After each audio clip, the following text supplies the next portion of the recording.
Good morning, everyone. Just going to give it a few seconds to allow it to all the attendees to be admitted from the lobby. So it'll be a good sort of 20 or 30 seconds before we get started. Okay.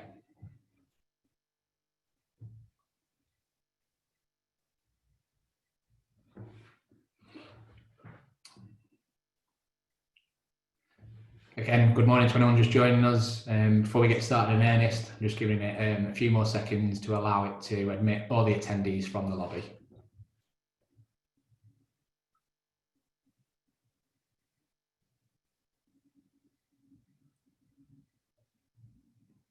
Okay, I can still see one or two just coming through now. So we'll give it sort of 10 more seconds and then we'll get started.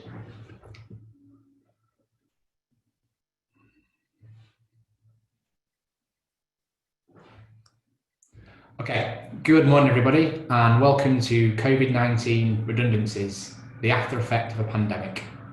The latest in our series of Back in Business webinars following the COVID-19 outbreak. My name is Ben Crawford and I'm the Senior HR Advisor at Stallard Kane and I'm going to be the host for today's webinar. Over the next hour or so, I'll be joined by different members of the HR team so we can talk you through the redundancy process. We'll look to go through a step-by-step guide of the process to follow in the unfortunate event that you need to go through redundancy.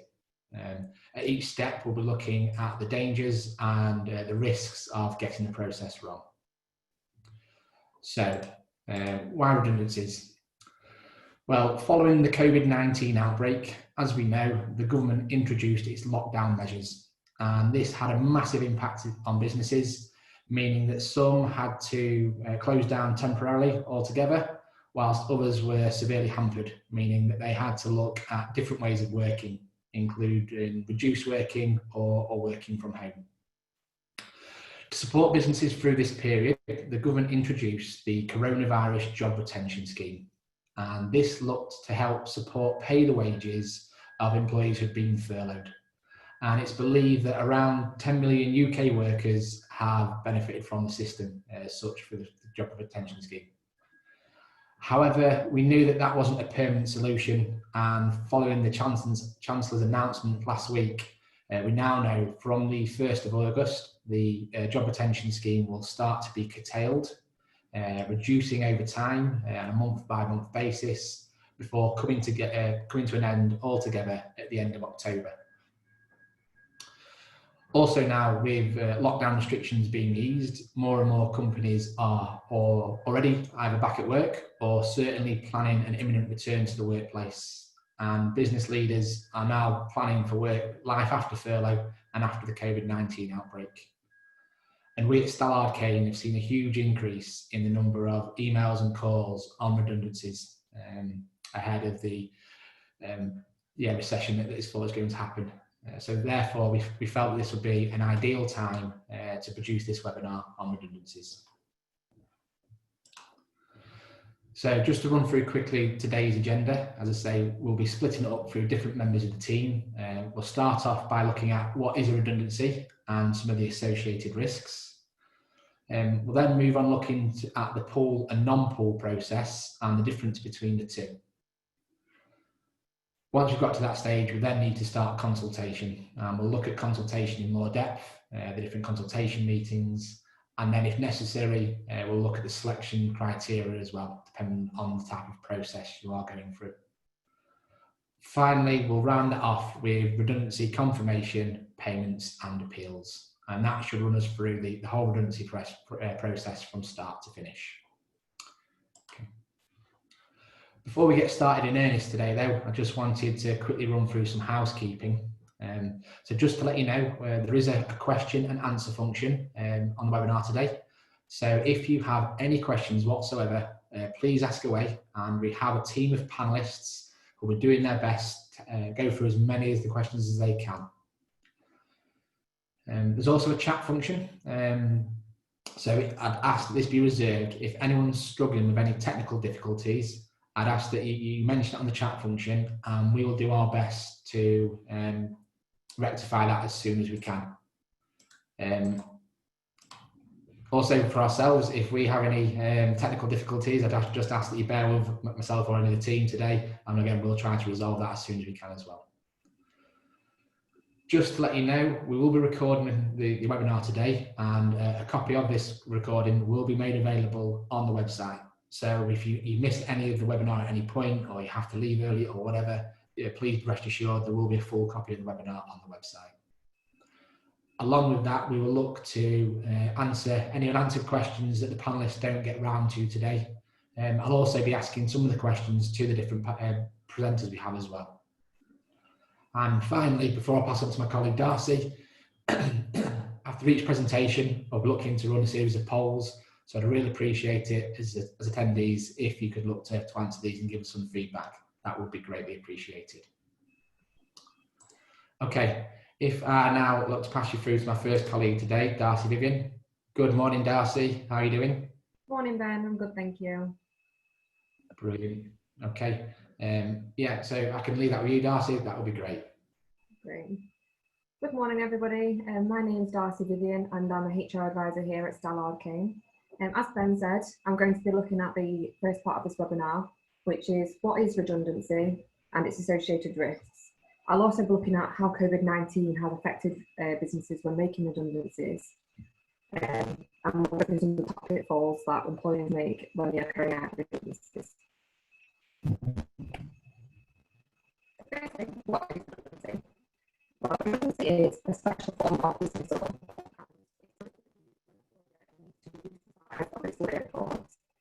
circumstances like what is going on at the moment with the COVID-19 pandemic.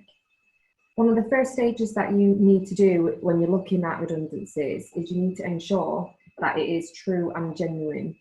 Employment tribunals will always look to make sure that you've gone through all the steps correctly and made sure that everything is genuine when you're carrying out this redundancy. So one of the following reasons must apply. Are you closing your company? Has the employer ceased? Or possibly the requirements for somebody to perform a particular job role is no longer needed, so there is no more work for that job role. Or you could potentially be a business with multiple sites and you're looking at closing one of them due to a downturn in work. These all would be genuine reasons for redundancy, and you could carry on and go ahead with making the redundancy steps.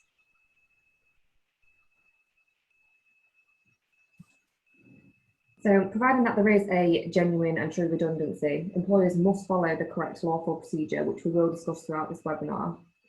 Redundancies can be a very challenging and upsetting situation for any of the employees, employers, and the wider workforce. When announcing redundancies, it does affect staff morale, motivation, and productivity. So, we do encourage that employers try and handle the situation as sensitively as possible to reduce all the negative impact it can be. Every employer should really consider following a formal redundancy process. These key steps are what you should do as an absolute minimum, which we will discuss in more detail. But you should look at planning the redundancy first, identifying the pool for selection, so looking at who is going to be involved in this process, seeking any volunteers for redundancy, consulting the employees, selection for the redundancy, then the appeals and dismissals, looking at any suitable alternative employment, which is really important, and making that redundancy payment at the end and ensuring that is correct. It's also best practice if you can offer any counselling and support to those who may be severely affected by this. So part of what I just mentioned there is ensuring that making sure the redundancy is genuine. But you also do need to look at if this redundancy process can be avoided in any sort of way. So organisations should look at some of these options that I've put on screen here as a way to avoid redundancies and look at these steps first. So you could potentially stop and reduce any overtime, look at short-time working and temporary layoffs. Short-time working will be temporarily reducing the hours of the workforce, and temporary layoffs is something that people do use in the lead up to redundancy to try and avoid it, which means temporary laying off staff and you only pay them a minimum payment for the first 5 days of that layoff period. Potentially looking at offering early retirement, but do be cautious on this to be compliant with any age discrimination laws. Looking to offer any existing employees sabbaticals and secondments, which is a good opportunity which people may have been considering it and not been able to do that in the past. You should look at freezing any recruitment, so not looking at making another area of the business bigger, and try and save them jobs that you can. You can also look at any flexible working arrangements. Some people may have put these in already, which is reducing their hours for whatever reason, and you could look to agree to some of them to have more availability in the workplace. We do advise that you will speak to us first before making any of these changes, though. Not all contracts will include things like short-term work and temporary layoffs. So just to avoid any breaches, we would always recommend that you come speak to us first. So the next part is how COVID-19 has affected businesses and them making redundancies. The pandemic has caused huge disruption to many, if not all, businesses in the UK. Despite the government trying to intervene and avoid redundancies as a result of coronavirus, at least 25% of UK employers are expected to make some form of redundancies following this pandemic. The situation is unprecedented, but employers who decide there is no alternative to redundancies still must follow a fair redundancy process. So the availability of the coronavirus job retention scheme, and there is other government support such as the business interruption loan, these do add another layer into the redundancy process because the help measures that are in place must be considered, just like ways to avoid redundancies must be considered. You do need to look at if there's a possibility of placing somebody on furlough instead of making them redundant, and try and using the government's help and support that they have offered. This is a question that we've been asked a lot recently, and a lot of my clients have been asking if they can start the redundancy process while staff are furloughed, and the answer is yes to that. For anybody who is furloughed, which most of our clients do have a few people, you can still start that process of redundancy. We are aware that there may be some logistical issues, such as people being at home, not being able to get into the workforce because it's not safe. You can still carry out these consultations remotely, which we will discuss a little bit further about how to do. So lastly on this section, the businesses must be severely affected by COVID-19 to be able to use as one of these reasons to start making their redundancies. Placing staff on furlough is a short-term measure for some, and we know, when things are all coming to an end, hopefully, that the answers may be a bit clearer. But it is to try and use whatever you can first as support before making them redundancies. So next, look at the risks of redundancies, and this is in redundancy in any circumstance and during the COVID-19 pandemic. So UK employers who misunderstand the law or don't follow the correct procedure may be liable for unfair dismissal claims or protective awards. Redundancy legislation is complex, and it's covered by statute and case law, which both determine employers' rights and obligations and employees' rights. Organisations will have to think really carefully about ensuring that the redundancy pooling and selection criteria is fair. This, as always, does have a risk to discrimination claims in redundancy by maybe picking somebody over somebody else who has some form of disability and that type of thing. So we would ask that if you're unsure, that you come and chat with us first, and we can support you through that. Again, redundancy dismissals may be an unfair dismissal if they take place in circumstances when an employer could have retained that employee by using the furlough scheme. So we are trying to stress that it's important to try and look at them options first and make sure that you've done everything that you can in your power to avoid making these redundancies. Lastly, some of the most common pitfalls that we see when making redundancies. So these are some of the following. Employers not defining the pool for redundancy correctly, not offering suitable alternative employment. It could possibly not be a genuine redundancy situation, so one of the first previous reasons do apply. If the business is closing down, if a role needs to stop carrying work. Also, failure to carry out a fair selection procedure, failure to inform and consult employees on an individual basis, and failing to consider any alternatives to redundancy. So finally, if you have any questions on what I've spoken about today, please pop them in the question and answer section, and we will answer them questions for you. I'll pass you back through to Ben. Hi Darcy, sorry about that. Yeah, and thank you for the attendees. I can see some of a lot of questions have been coming in already, actually.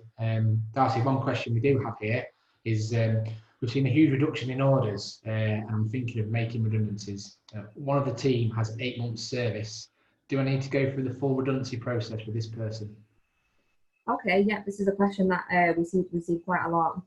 There's a couple of ways of looking at this, and firstly, yes, you can terminate short service employees, i.e. people who have under 2 years service, due to a genuine downturn in work. Again, you have to be cautious of any discrimination issues there. But that sometimes can be the first point of call.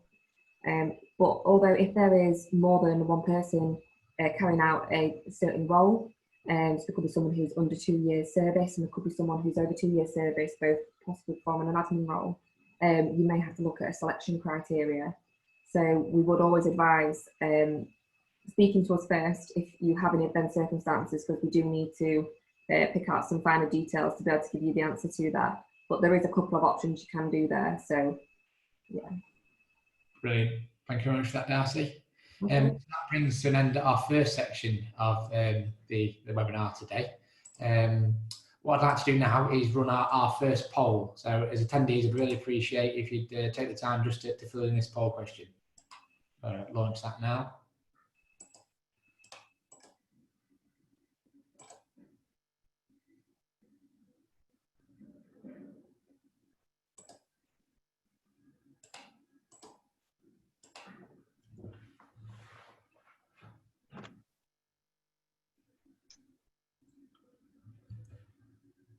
Brilliant. I can see the answers coming in thick and fast. If I give another 20 seconds or so just to give the remaining attendees a chance to fill in those polling questions.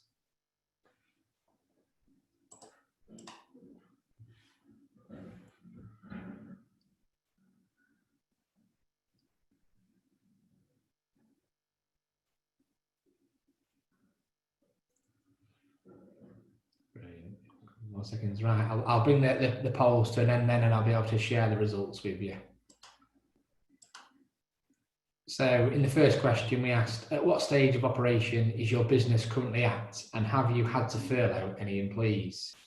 And the vast majority have had to furlough some employees, and or employees, some of which have now returned and some remain on furlough. There are some companies that are still all furloughed altogether, and a few that haven't been affected as such and haven't had to furlough anybody. So that's some good news for some. But yeah, I think that is the genuine consensus, really. A lot of companies, the vast majority of companies, did make use of the furlough scheme. And then a second question we looked at, are you planning on making any redundancies in the next 3 to 6 months? And again, just over half already are considering it. Almost another half are not sure, and there's very few that at the moment in time aren't considering it. So yeah, you can see how big of an issue this currently is. Okay, so thank you very much for that. What I'll do now is pass you on to our next colleague, Joanne Fearon, who's going to be talking us through the redundancy pool and non-pool process. Good morning, Joanne. How are you doing? Good morning, Ben. I'm very well, thank you. Brilliant. Okay, I'll leave that with you then, Joanne. Thank you. Good morning, everybody, and welcome to Stella Arcane's webinar on redundancy. Firstly, I'd like to introduce myself. For those who you don't recognise me, my name is Joanne, and I'm one of the team in HR. I'm going to be talking to you today about pool versus non-pool, and I'm going to be following on from my colleague Darcy with once the company has recognised that there is a genuine redundancy and all the other possibilities, what's already been discussed, has been looked at and that is not a viable way forward, what does the company do next? What are the steps that we need to look at first?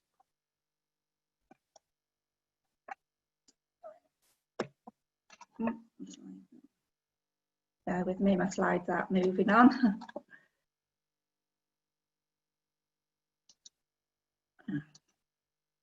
Oh, there we go. So I'll flip that one. There we go. So what next? So I'm going to talk about the first step is looking at your organisation and the structure, because the most important thing is to look at job roles within the company. And how's the easiest way to go about that? So I find that if you have some sort of visual aid to be able to look at all the different roles within the company. So as you can see from the screen here, I've done a fancy organisational structure with all the different job roles within the company. In each of those boxes, I've just put a number, and that just represents how many people are employed doing that specific role. Redundancy, and I would just like to take this opportunity at this point to make one very, very clear point to you. Redundancy is not about an individual. It is about the work and the role diminishing. It's not about, you know, trying to look at redundancy and specifying certain individuals. We often get calls from clients and we start talking about redundancy, and within the next breath it's, we'd like to look at getting rid of Dave, Andrew, Janet, whomever, and it isn't about individuals, it is about the work. So that is so important that you realise that. So if the organisational structure, something like that, if not, you can simply get pen and paper, draw boxes, put down all the different roles within the company and who is involved in that role, how many employees. Get hung up on titles, it's not necessarily titles. For example, on the screen here, we've got warehouse operatives. Within that, you might have the same people doing the role and they might be called warehouse production staff.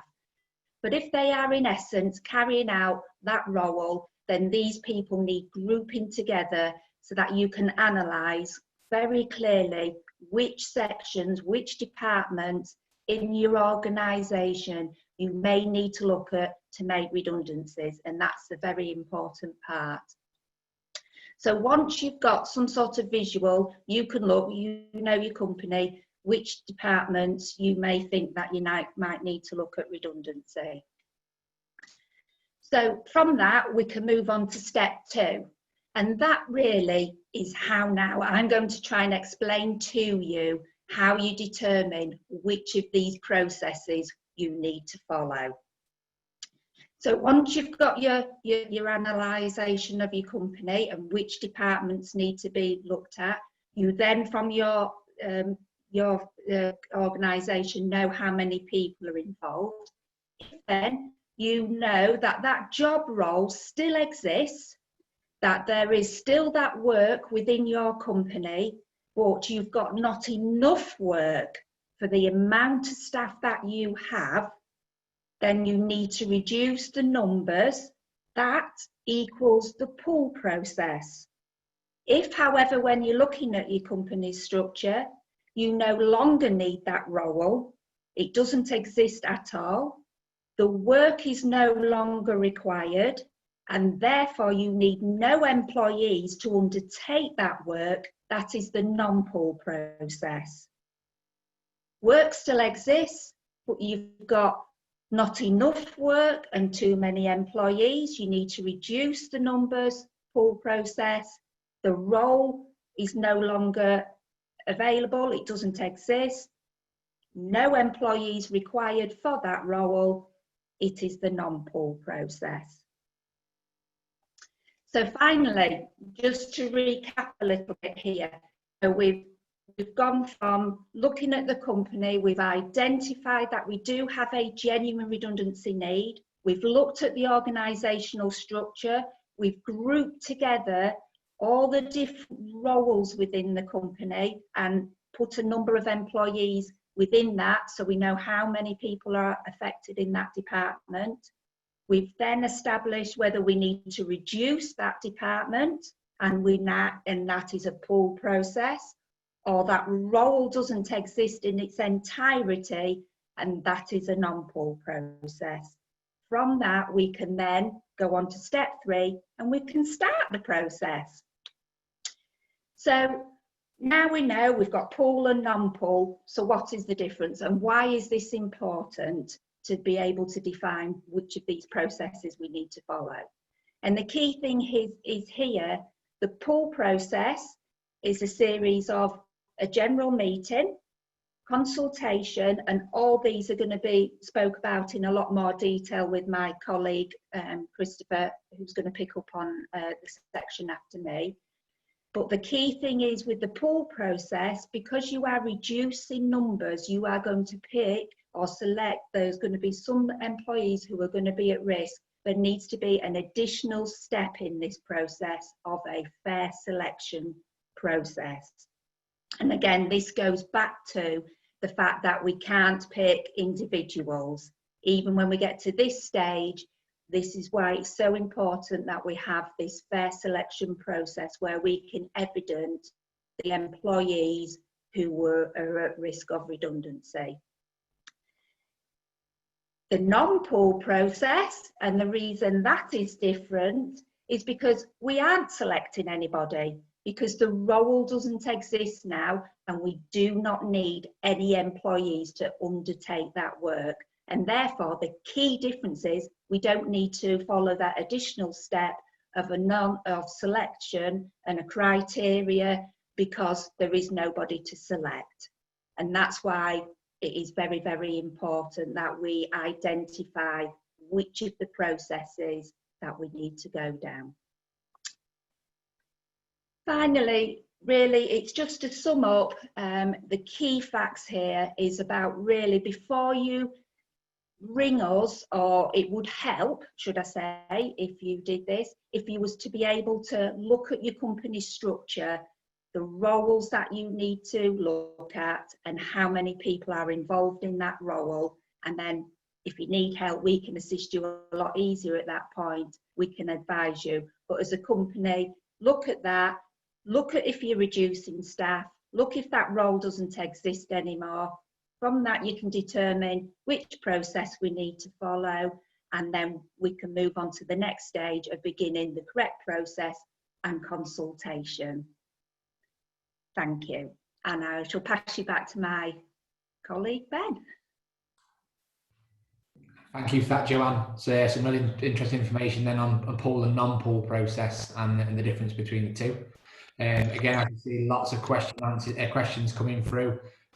So just as a reminder to the attendees, if you can, any questions you've got, if you can ask that on the question and answer function, that'd be brilliant. And the chat, if we can just leave the chat function for any technical difficulties. Apologies if anyone's having any issues with the first couple of presentations in regards to sound. I hope that's now been rectified. Okay. Joanne, one question that has come through though, if I can put to you, is we are looking at to make a manager or a supervisory role redundant. Do I have to include this individual in the same pot as the people that they manage? Okay. Thank you for that question, Ben, and thank you for picking probably the most difficult question to answer. First of all, I would advise that you do speak to your advisor at this point. However, to answer that question, it all depends on how much of that role the individual undertakes as a group. So, for example, if we're talking warehouse operatives and there's a supervisor in that section and they, in essence, are doing the same role, but they might have just one or two additional tasks like organising breaks or timesheets, etc., but they are doing that same sort of role, then yes, they would be included in that pot, because they could easily be a warehouse operative, and I would imagine that if somebody was to move up, they would be able to do that role as well. However, a manager probably has a completely different range of tasks involved in their job role, and they're not in the warehouse, I'm just using that as an example, undertaking that same amount of work, so they would be in a separate pool. So it depends on how much work that individual is doing in that pot. But I would suggest that you come back to your advisor, but mention supervisors, managers or senior employees, so that we can check whether they need to be involved in that grouping or not. Brilliant. Thank you very much for that, Joanne. You're welcome. So that brings to an end our second section of the webinar. If I could just run now the second set of polls, if you attendees again would be able to answer this, that would be brilliant.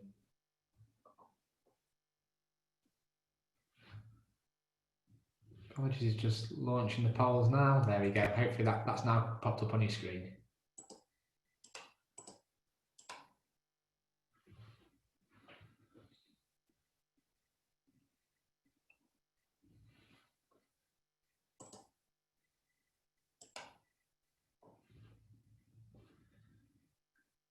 I can see lots and lots of responses coming through. If I could give it another 10 seconds to allow the remaining attendees to fill in these polls, that'd be brilliant.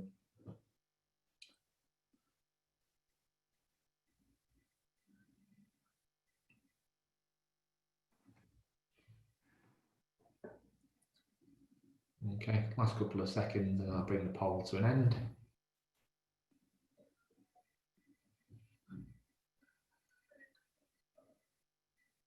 Right, thank you very much for that. Share the results with you. So we asked at first, do you have an organisational chart, an up-to-date organisational chart in your business? Around over half actually the attendees that responded do have, so that's good to know. There's a small percentage that don't, and then around a quarter that do, but feels it does need updating after this. So hopefully that's one useful tip you've got from today anyway. And the second question is in regards to if you are considering redundancies, will this entail a pool or a non-pool process? And there's a good mix throughout, unfortunately or fortunately, whichever way you look at it, with the highest percentage being both a pool and a non-pool process. As my colleagues will say throughout the webinar, obviously if you have any questions or concerns going through a redundancy process, please feel free to contact your designated advisor and we'll do all we can to assist you and talk you through that process. Okay, so thank you for taking the time to fill those in. I'll now pass you on to my colleague Chris Platt, who's going to run us through the next section of the webinar on consultation and selection criteria. Good morning, Chris. How are you doing? And I'm good, thank you. Morning, everybody. My name's Chris. I'm part of the HR team here at Starlight Kane. I'm going to talk to you about this next section, which is consultation and selection criteria.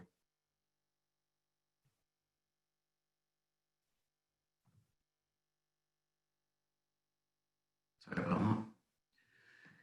So John's just touched on the pool and the non-pool process, and all of this needs to be wrapped up within consultation. So a lot of our clients, a lot of people ask us, what is consultation? What do I need to do? So we always say, look at the first group meeting. You need to get everybody together.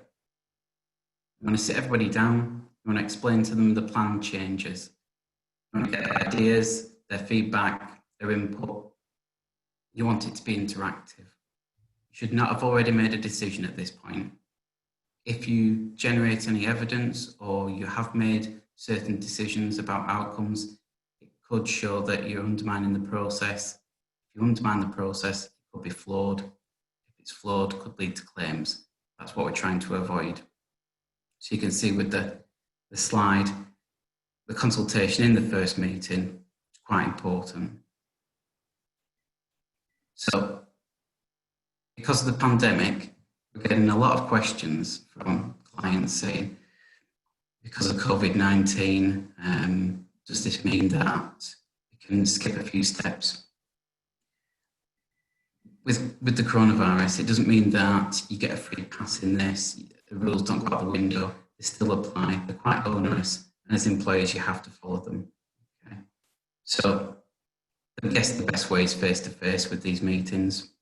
But sometimes that's not achievable, especially now we're seeing that from a health and safety point or following the government guidance, might not be possible to have those face-to-face meetings.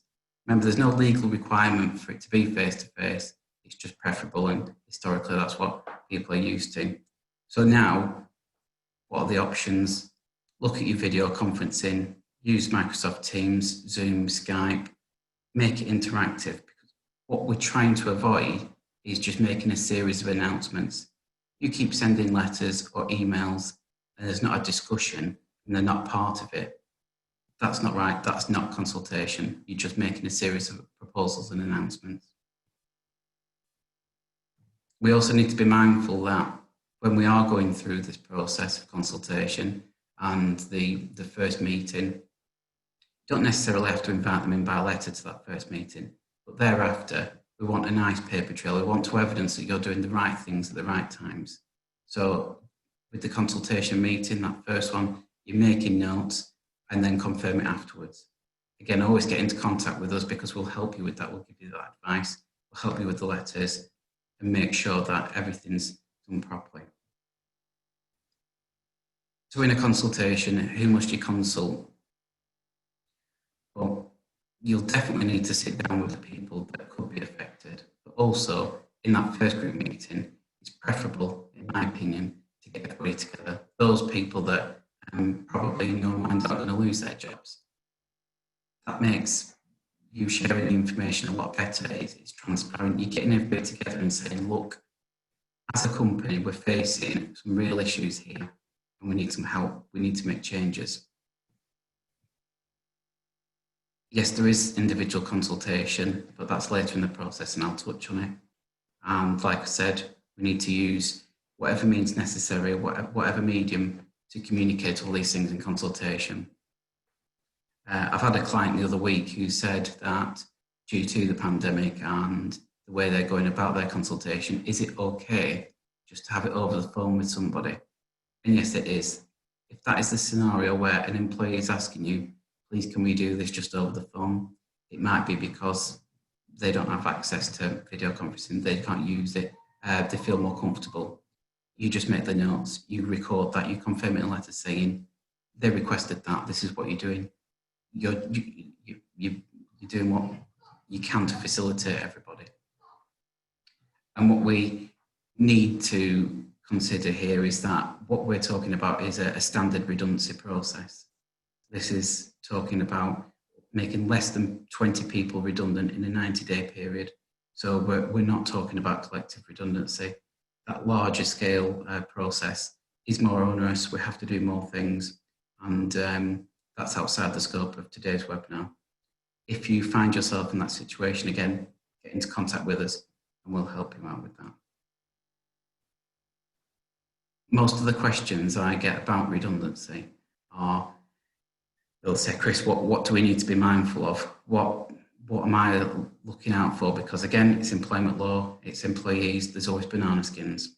So even though we're going through consultation, let's just have in our minds what we need to avoid, because an employment tribunal can accept a claim for unfair dismissal if you've not consulted them properly.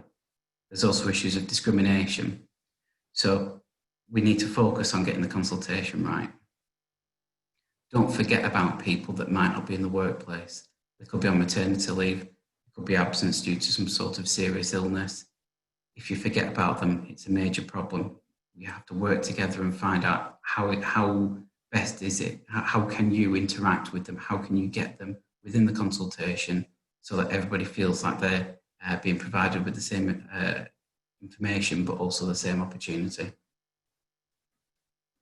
And we really need to be clear about what we're saying to them. We need to let them know what the reason is in this consultation meeting. Explain to them it might be a downturn in work, or you just have to reduce certain financial liabilities like the wage bill. We can also start identifying how many roles may be required to go. And also as we go through the process, we explain to them how we achieve that, how we go through it. And also, one of the final points in this, people will be nervous, people will be upset, and they'll want to know how long it's going to go on for. In my opinion, again, 3 to 4 weeks gives you that time to take these necessary steps that myself and my colleagues are talking to you about today. And that means it's not rushed, and we're trying to get to that point where it's very meaningful. The last point on that, what I would say is another client of mine said, would it be better to give them a Q&A document? So you're holding this first meeting, and yes, it's very helpful. People will be upset. They might not understand the terminology. If you've got a document that's explaining what these things mean, what it means for them, maybe that makes it better for them, might make it better for you. So we just need to leave enough time to consult. Again, there's no rules for how long it needs to be. The key here is it needs to be genuine, and all the law dictates that we're looking at, was it a meaningful consultation? You make it meaningful by following these steps, making it interactive. So then you need a second meeting. You always have to have a series of meetings. Consultation allows you to explain to the employees why you're looking at redundancies. So again, second meeting, we're telling them how are we trying to avoid or reduce redundancies, how are we going to reduce the effect of redundancies, and how essentially are we going to select them. There will be questions. Sorry, the line. Thank you. Sorry, the automatic lighting kicked in there. And they might come to you with certain suggestions. They might have gone away and had a think about it. I was speaking to a client yesterday where we've had to start changing how we're going about the redundancies because there's been other proposals. If there's a situation where we can reduce the number of redundancies, of course we've got to be flexible, of course we've got to consider it. Listen to their ideas. In that meeting, it's really preferable to show them the selection criteria. We can help you with that. We can show you the forms that you'd be scoring on. And then that would give them an opportunity to talk to you in, and they might suggest why they may have an issue that you need to consider. Just be open with the employees, be transparent, like I said. We're trying to reduce the frustration people feel in this process and trying to avoid any sort of mistrust. Again, with any other requirements, you can always leave it open for people to volunteer for redundancy throughout the process. That could change the roles that could be made redundant, etc.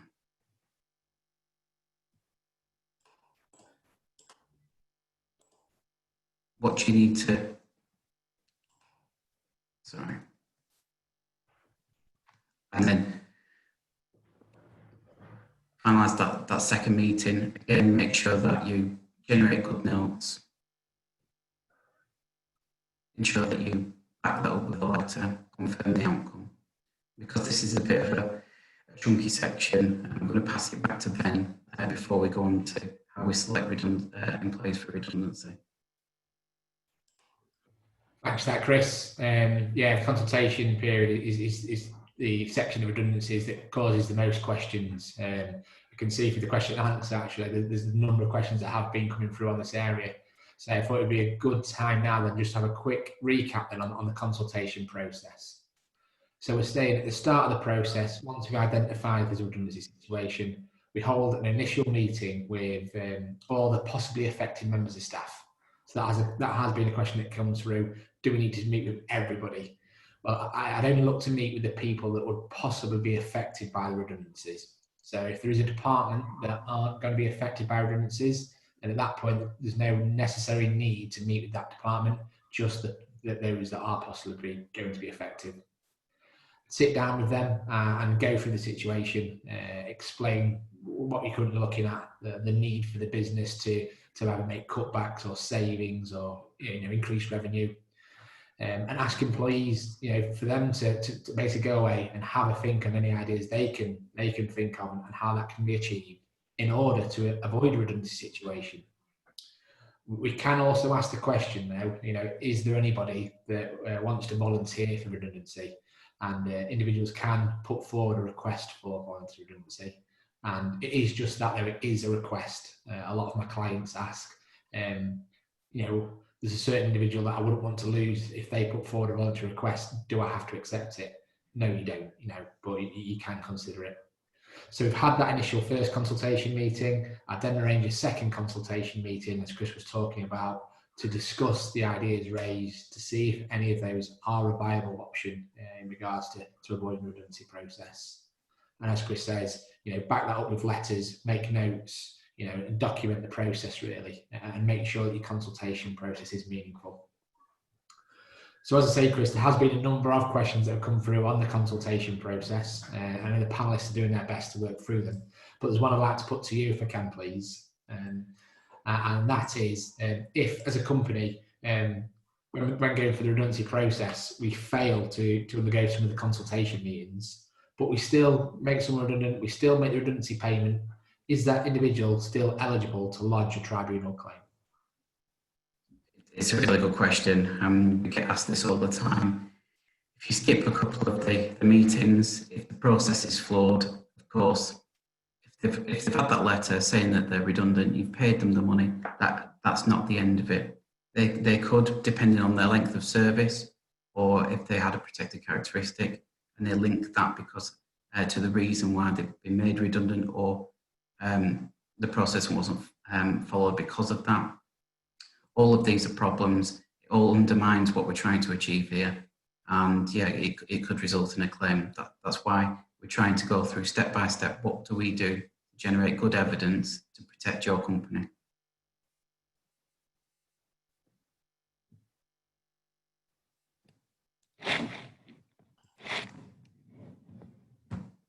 Thanks for that, Chris. And I'll allow you to continue now on to selection criteria.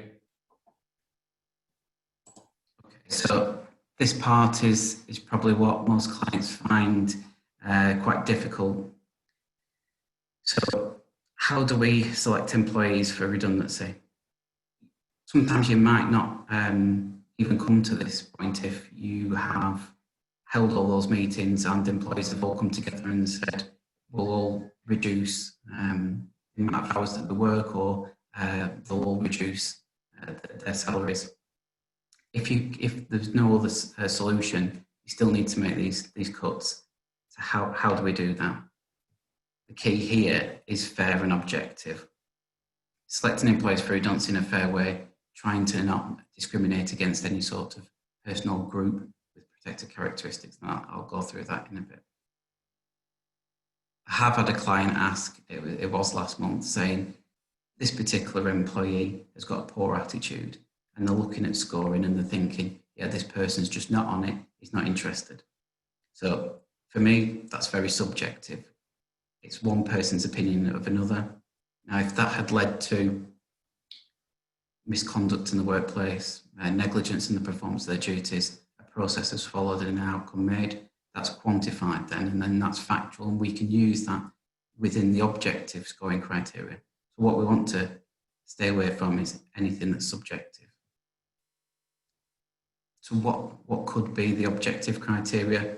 We also recommend that we use the standard of work, skills, qualification, experience, attendance record, which again, that leads to quite a few problems where you have to make sure that you do not cause a detriment to anybody or take into account a period of absence for maternity leave or genuine illness. Those that needs to be accounted for and removed. And then finally, as you can see on the slide, disciplinary record, which speaks for itself. Now, when we're selecting people, we must not select them because of certain things. One of the issues is protected characteristics. We do not want a particular employee who's been made redundant to say they've been selected and made redundant because of these. And the protected characteristics that we have to look out for is age, disability, pregnancy and maternity leave, race, religion or belief, sex and sexual orientation. Now, it doesn't stop there because there's other statutory rights and there's other categories of employees. So we can't or we must not select them because they are on parental leave, paternity or adoption leave, if they are in any way involved with a trade union, there's separate rules about that, and we must not select them because of that. And also if they're part-time or fixed-term employee status. Now, I would have stopped there on the points to look out for, but because of COVID-19, because of the pandemic, there's a couple more categories that have come up in recent weeks, and the clients have said, Chris, now I would like to make the section of the workforce that are on furlough, I want to make them redundant. We can't just simply select the furloughed employees to be made redundant, because that's not fair and objective, and that's flawed. So we need to stay away from that. But also a critical category now is anybody shielding or has been shielding, because they've received a letter from the government, they've got a letter from a GP or consultant, they will have some genuine illness or underlying health condition, and we must not select them for redundancy based on that or connected to it. So then we go on to how do we score? Now we can help you with this, we can provide you with the forms and the advice. I always find that deciding and keeping with that selection criterion in the last slide is essential. You need to provide written evidence, and sometimes it's better if you get two senior people to do this, just to increase the fairness of the whole scoring process. So I've picked an example of standard of work, and you can score this between 1 to 5. 5 exceeding objectives to the role, and 1 where the employee fails to meet the objectives for the role. And then I've given you the information there for the understanding in between. What we must not do when we're scoring people like this, I had a client who scored somebody down on attendance because they were not in the workplace as much as everybody else, but that was based on them working 4 days and not 5 days a week. So they weren't full-time. They should not be marked down for that. And in the notes as well, we mustn't create any information like that. You can also decide on what criteria is most important. If it's attendance or qualification and experience, you can add weight into these categories. You can double the amount. You can, obviously, you'd be explaining to all the employees that that's what you were doing, and there is weight into certain categories. And if you are at that point, I would say get into contact with us, because there can be issues with that. Then we need another meeting. But this is a one-on-one, this is an individual consultation meeting, because you need to go through that individual employee's score with them. Let them sit down with you. They may want to bring somebody, that's okay.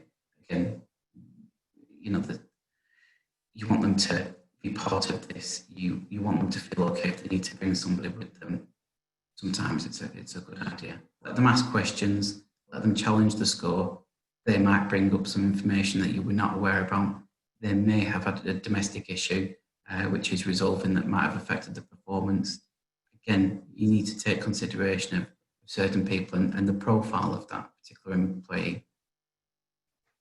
They might also want to see other people's scores, and that's okay too. We just need to anonymise them, redact all the personal information, so they can see that out of, say, 6 or 7 people who were scored, they were the worst, or they were close to the bottom, and therefore that's why they've been provisionally selected. If you can't answer any of the questions in that individual consultation meeting with them about the scoring, you can always adjourn it and reconvene it, because you may need to go and get some more information. That's really good, because it's showing that it's not predetermined again, or you've just followed the process up to a point, and now you need to find something else. You need to look at this information to make it fair.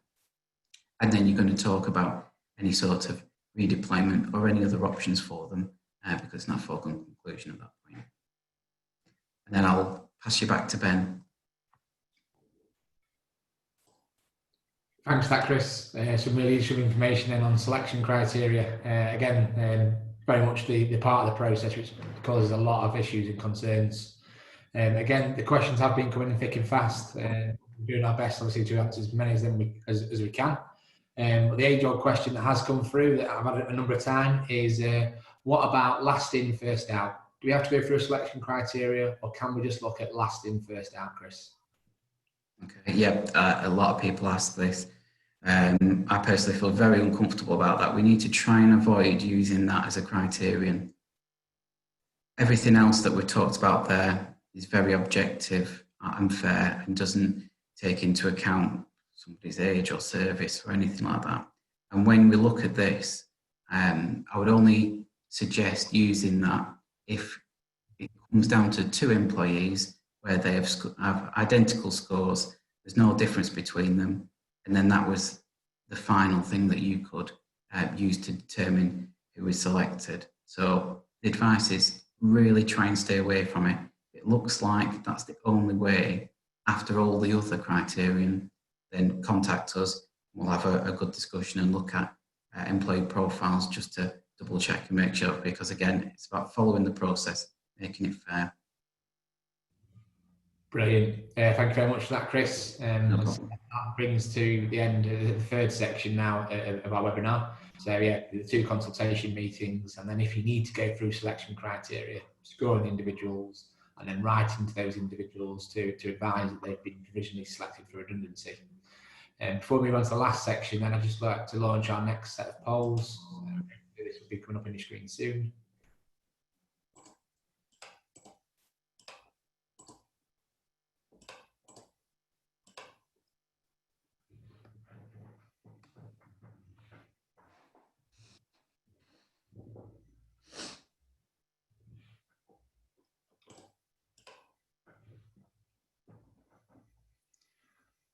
Brilliant. You can see some answers coming through now. I'll give it another 10 seconds or so to allow the remainder of the attendees to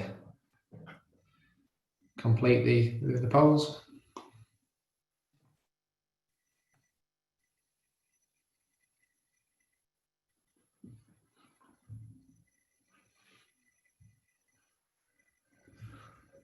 Yeah, last 5 seconds, and I'll look to end the polls and I'll share the results with you.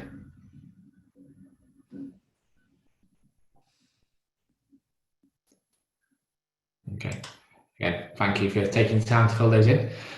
So we first asked then, if you're required to undertake a redundancy consultation during the COVID-19 outbreak, how will you look to manage this?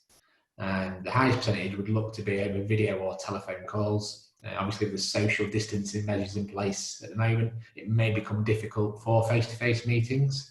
But on the feedback we've had, around just over 1/3 of people would be able to have those face-to-face meetings. In writing is another option. And then finally, just under 1/4 of people that responded saying that they're unsure. Okay, and then our next question was, do you have the selection criteria that you use for the purpose of redundancy process? And over half of the individuals, companies or respondents at least, fortunately haven't had to use before. Just under 1/4 have, and again, others have done but would need to review that. So again, all stuff that's well worth planning if you are thinking you're having to make redundancies. And again, all stuff that we at Stallard Kane will be helped to assist with if needed. Okay, apologies. Yeah, I'm just going to share the results now, but I was just talking through the results anyway. Thank you again for your time with that. I'm now going to pass you on then to my colleague Claudia Williams, who's going to talk us through the final step of the webinar today, and that's redundancy confirmation, notice and payments. Good morning, Claudia. How are you doing? Hi Ben, I'm good, thank you. Brilliant. I'll leave that one with you then. Thank you. Right, so at this point, once we've completed all of the consultation meetings that Chris has just talked everybody through, where necessary, you've gone through a fair and objective selection, and you will now have identified those people who are going to be made redundant. So the very last step is confirming the redundancy, and I'm also going to talk you through what notice people are entitled to and any pay that they need to receive as well. So the very final step is to hold the last meeting, and the purpose of this meeting is to confirm to that individual that their contract is now going to be terminated due to reason of redundancy. To start off with in this meeting, I would use it as a good opportunity to review the process that you've gone through so far. So talk the employee through from start to finish of everything you've done. So explain to them why there was a need for redundancy again. Explain to them that you had that first general meeting with everybody. Talk them through the consultation meetings you held. If there were any suggestions that were raised to help avoid redundancies, review these again and explain why they weren't viable, because they can't have been viable if we're finally at this point of terminating somebody's contract. Run through the selection criteria again, so remind them of their score, talk them through any discussions that you had on that selection criteria, any questions that they had, make sure that they've all been answered. And so explain to them that because we've now gone through this full process, they have now been selected of redundancy and you will be serving them notice. Now, I've had quite a lot of people just in the last few weeks ask me, is this final meeting really necessary? And I appreciate that for the majority of you, the people that you're making redundant are most likely going to be on furlough. You've already had a series of meetings, and I get people saying to me, people know what's coming, they know they're going to be made redundant. Can I not just send a letter off and have it done with? The reason this final meeting is so important is because now that you are making them redundant, you are serving them notice. Now, by law, notice only takes effect from the very point that that employee is informed that they have been served notice. So if you are just going to send them a letter to confirm the redundancy, we don't know when they've received that letter, we don't know when they've opened that letter, so we therefore cannot determine at what point their notice has been served. So hold a final meeting, verbally confirm that they've been made redundant and verbally confirm that you are serving notice. And we will then follow it up in writing. So I've put a few bullet points on this slide just to cover exactly what the final redundancy letter needs to map out. I'll run through this now and then I'll go into each point in a bit more detail. So we need to cover what notice period that individual is entitled to receive, what their leave date will be, how much redundancy pay they're due, and also how you've calculated that redundancy pay. You need to detail any other pay that you owe them, when and how you'll pay them, and finally, how they can go about submitting an appeal should they choose to. So starting off with notice periods. As I'm sure most of you are aware, all employees must receive at least statutory notice. I've mapped out again on this slide exactly what statutory notice is, and the amount of notice you receive effectively depends on the employee's length of service. So anybody that's been employed between 1 month and 2 years should always receive at least 1 week's notice. And from there on in, you should receive 1 week's notice for every year of completed employment. So if I've been employed for 5 years, I should receive at least 5 weeks notice. If I've been employed for 6 years, I should receive at least 6 weeks notice, and so on. That is up to a maximum of 12 years. So once somebody's been employed with you for 12 years or more, they will always receive at least 12 weeks notice. However, check your contracts. If your employment contracts guarantee your staff more than statutory notice, they will automatically be entitled to that greater amount. So everybody should receive at least statutory notice or their contractual notice, whichever is greater. Now, when it comes to paying notice, you've got a couple of options. You can either choose to pay somebody in lieu of notice. So that means that you'll be sitting down with them and you will be saying, as of this day, you are redundant. Your termination date of employment will be today, and I will be paying you, say for example, I've worked there for 12 years, I will pay you the 12 weeks notice you are owed in the next available pay run. Alternatively, you can choose to pay someone throughout their notice period. So you will sit me down and confirm to me today that I've been made redundant, say that I'm entitled to 12 weeks notice, I will remain employed for the next 12 weeks and I will work throughout my notice period. At the end of the 12 weeks, my employment will then come to an end. So due to the current circumstances, this brings in the question of furlough. We've already confirmed that you can consult with employees about redundancy while they're on furlough. But what about the notice? You can serve someone notice while they're on furlough, and you can keep them on furlough for the duration of their notice period. So I might be told today that I'm going to be made redundant, that I am now in my notice period. I've got 12 weeks notice, So for the next 12 weeks, I will remain on furlough leave, but I will receive my full pay during this notice period. So that's the only thing to consider there. You can keep someone on furlough during notice. You can continue to claim 80% of their wages from the government, but as the employer, you are now liable to top up that extra 20% of pay. So during that notice period, they have to receive their usual contracted pay. So that's a really interesting point to note. I've seen a few questions through already about people worrying about how they're going to be able to afford redundancies right now. So that's a really good thing to note, that there is that support from the government who will continue to cover 80% of wages. So that's a little bit of help with your notice pay at least. So that covers notice. So the next thing is what redundancy pay they're entitled to. So just as I said previously, anybody with at least 2 years continuous service is entitled to receive at least statutory redundancy pay.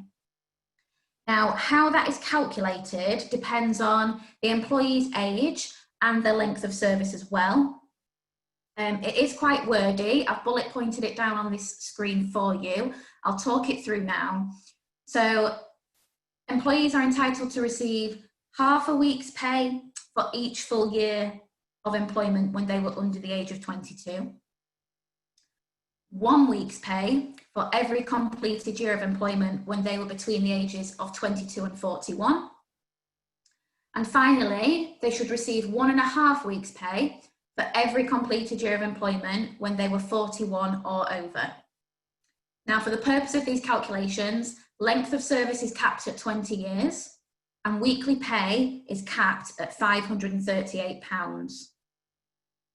So depending on how long somebody's worked with you for and what age they've been at different stages of their employment, you might have to break this down into a series of calculations to come to that final redundancy figure.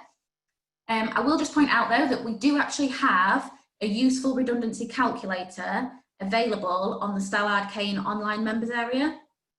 So if you pop onto the Stallard Kane website, click login at the top right hand side, and once you're on your members area, if you go under the employment law section, there is a page of HR calculators. One of those is the redundancy calculator. So that's really handy to use if you just want to get some quick figures together. However, in that final redundancy letter, you need to be explaining to people how you've calculated their redundancy pay. So whilst that calculator online is useful, you still need to understand how that figure's been calculated. And I've just popped on here, again, check your employment contracts. If somebody has got a contract of employment that entitles them to more than statutory redundancy pay, they are automatically entitled to that greater amount. So they should receive either statutory redundancy pay or contractual redundancy pay, whichever one is greater. So I've talked through notice pay and redundancy pay. Within this final letter, we need to tell staff any other payment that they are entitled to receive. So I'm looking down the right-hand side here. These 3 bullet points are the main things. They need to be paid for all hours they've worked up to their date of termination. Hopefully that goes without saying. They should also receive any holidays they have accrued, but not yet taken up to their termination date of employment. So you should be calculating what holidays they've accrued and telling staff how many days holiday they'll be paid. And finally, you need to make sure they're paid for anything else that might be outstanding. So one example I've put on here is there might be some outstanding expenses claims. Make sure that they are paid those within that final pay packet. Finally then, within this letter, we need to tell staff how they can go about submitting an appeal should they choose to. So if any employee feels they've been unfairly selected for redundancy, or if they are of the belief that you have failed to follow a correct redundancy process, they will be entitled to raise an appeal. So in this final letter, we need to tell them how they should go about raising an appeal. My advice is that you should always ask for appeals to be submitted in writing. You need to give staff a timescale for submitting an appeal. Usually anywhere between 1 to 2 weeks would be a reasonable timescale to give someone to appeal. But do check your policy, because if you've got a redundancy policy, there might already be a timescale mapped out in there. And finally, you need to tell employees who they should submit their appeal to. Ideally, you need to have a senior manager within the business who has been kept to one side to deal with any appeals. That senior manager should have had no involvement in the redundancy process to date. So whoever is picking up appeals and responding to appeals needs to be completely impartial and has had no prior involvement in the redundancies. So that's everything from me. We've now talked through a full redundancy process, right from identifying a true redundancy and looking at the risks and pitfalls to consider, identifying what process to follow, whether you're going to need a pool process or a non-pool process. You could need a mixture of both depending on how many departments are going to be affected. Running through all of your consultation meetings, making a fair selection, and then finally confirming the redundancy, making sure everybody receives the right period of notice, and making sure that they receive all of the payments that they're entitled to. It does sound like a very long-winded process when we've spoken through it today. Usually a process like this can be completed within about 3 to 4 weeks if you've followed all of these steps properly. So I'll just hand back to Ben now. I think Ben's just going to summarise everything that we've talked about and see if there are any final questions. Thank you for that, Claudia. Some really useful information then on redundancy notice and payments. And yeah, you're quite right. We had a number of questions on notice and redundancy payments. One question I would like to put to you, actually. We have a small organisation, and because of COVID-19, our cash flow has been severely affected. Due to the significant downturn in work, we're having to make redundancies, but I'm worried about cash flow at the moment. When do I have to make the redundancy payment? Okay, yeah, I've seen this come through a few times on the question and answer, actually, very similar questions. And I appreciate that because of the impact of COVID, businesses will be struggling even to afford redundancy. The answer is, really, you should be paying your staff their redundancy payment, their notice pay, and anything else they're entitled to within the next available pay run after their termination date. So if you've decided to pay somebody in lieu of notice, the date that you've confirmed their redundancy is likely to be their termination date. In the next pay run, you should pay them everything they're entitled to receive. If you're paying somebody throughout the notice period, then you'll continue to pay them as normal for the duration of those weeks. Their employment will terminate at the end of that period of time, and then any outstanding payments should be paid in the next available pay run. If you are struggling and you're concerned about being able to afford this all in one lump sum effectively, you could potentially consult with your staff and ask if they would be willing to be paid their redundancy in a series of instalments. If you are going to do that, you need to agree with your employee exactly the dates that they will be paid and exactly the amount you're going to pay them on each date. So map out a payment plan and make sure that's detailed in that final letter. But as I say, to enforce something like that, you need to be seeking your employees' express agreement. So discuss with them the difficulties that you're having and come to an agreement if you can. If not, then ideally they are entitled to receive their redundancy pay in the next available pay run. Brilliant. Thank you very much for that, Claudia.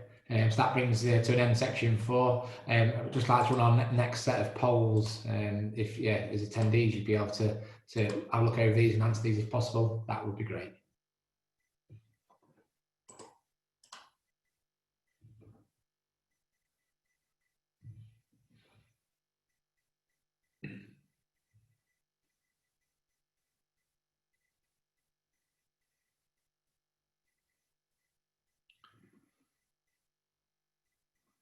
Can see we're getting lots and lots of responses on this one, so I'll just let it run for another 10 seconds or so for the outstanding responses.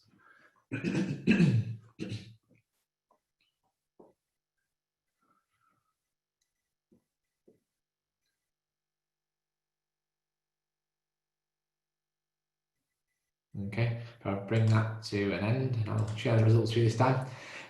So we started off by asking, were you aware that employees were entitled to both notice pay and redundancy payments if they had over 2 years service?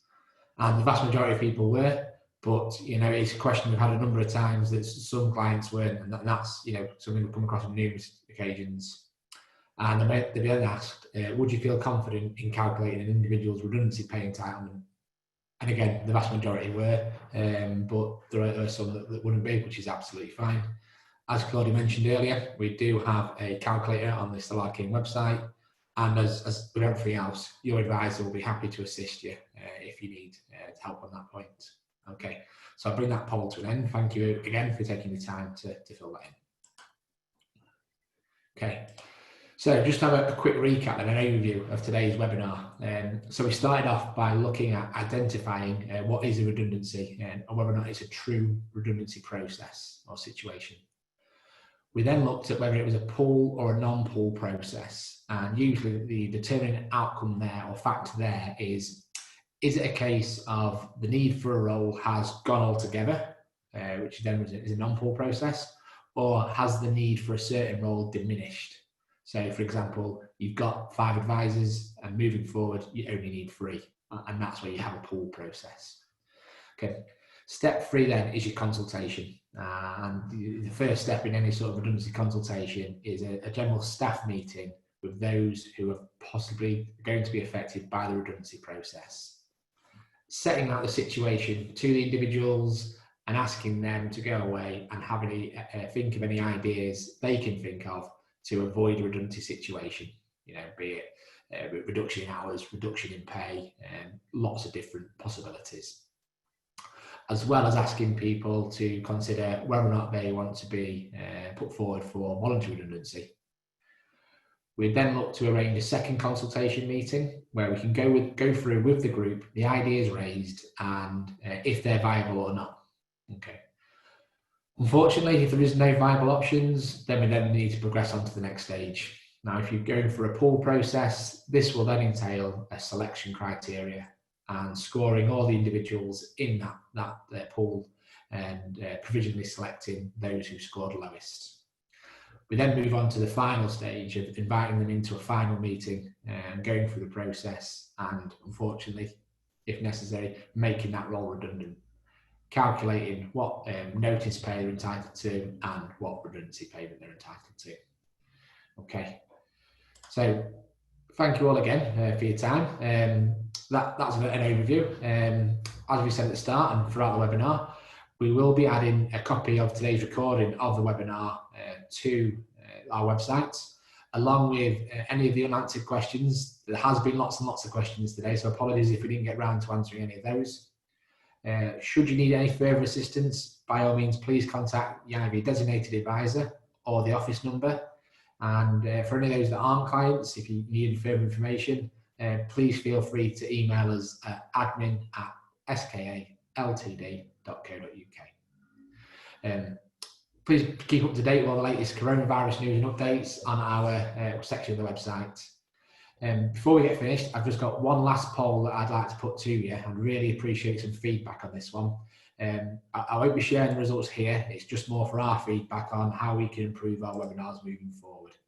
So if I run this poll now, I'd much appreciate anyone that has the time to fill that in. So thank you. Hopefully that's now come up on your screen.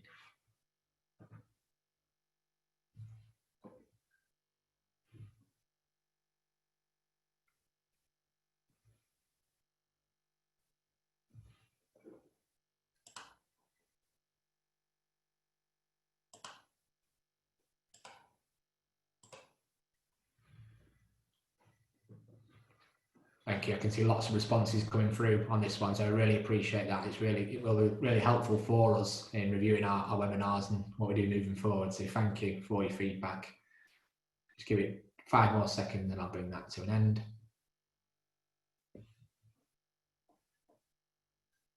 Okay, right. Thank you much, everybody. Thank you for your time today. I hope you found it really useful.